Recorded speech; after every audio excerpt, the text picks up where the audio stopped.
رضا کا اہتمام فرمائے گا، یا انہوں نے اپنی کتابوں میں جو تحریفات کی ہے دنیا میں ہی ان کا پردہ چاک کر کے ان کے درمیان فیصلہ کر دے گا۔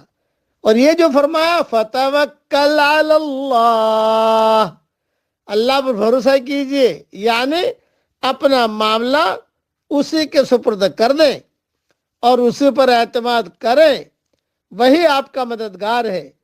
ایک تو اس لیے کہ آپ دین حق پر ہے، اور دوسری وجہ دوسری آیت میں اللہ نے بیان فرمائی ہے۔